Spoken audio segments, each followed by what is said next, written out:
Haslab. The very idea is controversial. Should a company the size of Hasbro be crowdfunding these projects? They were able to produce large vehicles in the past, so why is it suddenly difficult for them to do so now? These are fair questions. I'm of the opinion that Haslab has a purpose, and that purpose is to give us, the collecting community, items that would either be too cost prohibitive for retail or too large for a retailer to carry within its toy aisles. That's what made the Haslab sail barge fit perfectly into this dynamic. It's a large price point and a large footprint. It's still debatable as to whether stores would have carried the Razor Crest, as the Mandalorian was as hot a property at the time as there could be in action figure lines as well as for collectors. If the Razor Crest was not an option for retail at that size, what does the future hold for any vehicles in a scale even remotely close to it? Haslab then gave us a slightly retooled Sky Striker at a higher price point than they ever have for their previous iterations. But it was dipping its toes back into the 3 3/4 line when the majority of collectors had already moved on to 6-inch lines. It wasn't looking good for this piece, partly for the reason I mentioned, and partly because Haslab had 3, not 1, not 2, but 3 projects running concurrently right before Christmas. 3 projects that ultimately were targeted towards the same demographic of collector, more or less.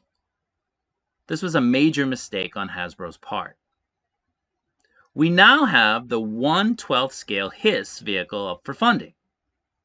For me, it's a fantastic piece, and it holds the record for the quickest funding goals met of any project to date.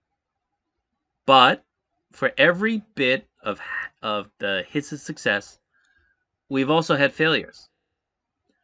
I think we've seen that Hasbro and the teams involved in Haslab seem to have forgotten the major point of the Haslab projects, which is to give us dream items. The Rancor, for example, without its keeper, or Ula, what's that all about? A Riva lightsaber at that price point? Who's clamoring for that? Is that a dream project? They could have very easily just sold the sabers as single items. Remember, the sabers, they attach in the middle. It's part of the gimmick. And they could have marketed the single sabers as Inquisitor lightsabers rather than for the character Riva and the show Kenobi. That didn't really generate a whole lot of enthusiasm in the collecting community. But the question is, what do customers want? Well, a lot of people want a 1/12 scale Millennium Falcon. Can you imagine the size of it and the price point? It's possible, but I don't think a lot of collectors have the space for something like that. How about a 3 3/4 inch Sandcrawler? Yeah, I mean, that could work, but it's really not very much a dream project for most people. For some people, sure, but not for most if they had other options. What about a 3 3/4 inch Mos Eisley Cantina? That would be cool, but again, think of the footprint for collectors. It would take up a whole lot of property. How about a 1/12 scale X-Wing? Another possibility, but is that a dream project? I don't know. We really want Hasbro to think big. Think big. What about G.I. Joe? Some of their fighters, their jet fighters, would have the same problems as the Sky Striker in terms of funding and be less iconic at the same time. And that would be in 3 3/4 inch scale. What about 1/12 scale? It probably has the same odds as maybe having an X-Wing made in that same regard. How about a 1/12 scale Thunder Machine? Well, the whispers are, and they suggest that Hasbro is planning on maybe producing something like that in the future, but will it be a general release or a Haslab project? How about a 1/12 killer whale? Now, this would be a fantastic Haslab, in my opinion, as it checks a lot of boxes, primarily price and size. But again, time will tell. Now, let's be honest. There will never be a USS flag in 1/12 scale, and the likelihood of most of the other vehicles is really slim to none as well. But the flag really wasn't a vehicle at all, was it? It's a playset, masquerading as a vehicle. And this leads me to the point of this video. Haslab should give us a dream playset for our various 1/12 collections. Now again, the problem most of us face is space and costs for certain items, particularly one-time costs, which is what the Haslab projects come down to. Costs spread out over time are much easier to absorb for the majority of collectors, but again, space is finite for the overwhelming majority of us. And the 3 Haslab projects running simultaneously previously spoke to that. Too costly, too soon. And it nearly derailed 2 out of the 3. So what we should be seeking and asking for are playsets. Diorama pieces that both complement your collection and allow for the majority of your collection to be represented at once. Vehicles normally don't allow that.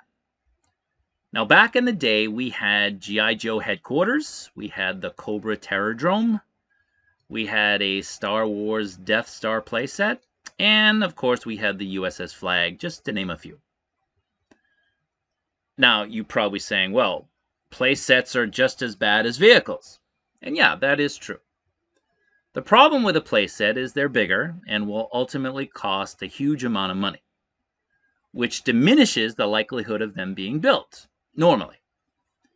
Asking at least 5,000 collectors to drop $1,000 or more at once for a 1/12 scale playset that'll take up a sizable amount of room on your floor isn't a winnable gamble and is the same problem I outlined previously. However, we shouldn't be thinking of playsets in this scale in the same way we've been accustomed. Let's look at the G.I. Joe pit from the comic as well as the original Death Star as inspiration. So what do they have in common? If you answered they expand vertically rather than horizontally, well, you are a genius. Instead of having a playset expand itself out horizontally, we should be thinking of building tiers or levels that allow for more possibilities and take up less of a floor footprint. We can generate more space by building up rather than out. We do this in the real world. Why shouldn't our diorama pieces be any different? Stackable levels.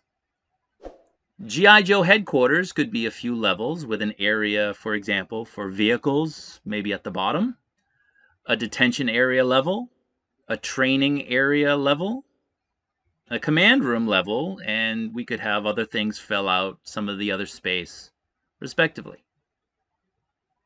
Now, a Death Star could have a throne room level, a gunner station and a Death Star gun level, a command room with possibly an LED screen as well as an Imperial Command meeting room level, a detention block and garbage compact level.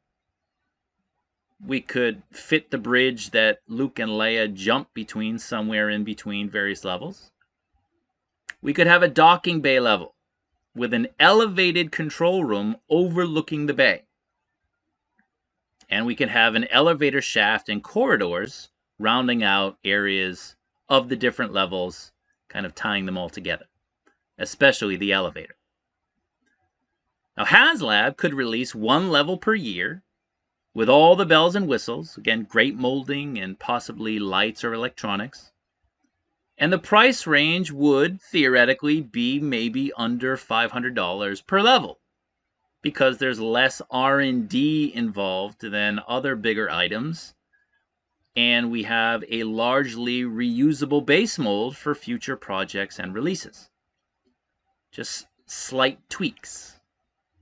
And this would allow for collectors also to be in a better position to financially back the projects, as well as being able to absorb the space issues inherent with playsets. They'd also be able, for example, to skip a tier, skip a level if money were tighter at that time in your life, or you just maybe didn't like that particular level and it wouldn't affect your ability to continue to purchase new levels and stack up the levels and tiers moving forward. We need to think outside the box as collectors if we want to have these type of signature pieces for our 1/12 classified or Black Series lines. Stackable playsets that, when combined, create the ultimate Death Star display or G.I. Joe headquarters, or even, for example, a Cobra Fortress, would be incredible. The more open we are to this idea, and the more vocal we are to it, the higher the likelihood Hasbro and their development teams hear us. So what do you think? Is this something that you agree with? Is this something that you would like Haslab to maybe touch in the future? Please leave a comment and let me know. I'd appreciate it. Thanks for listening.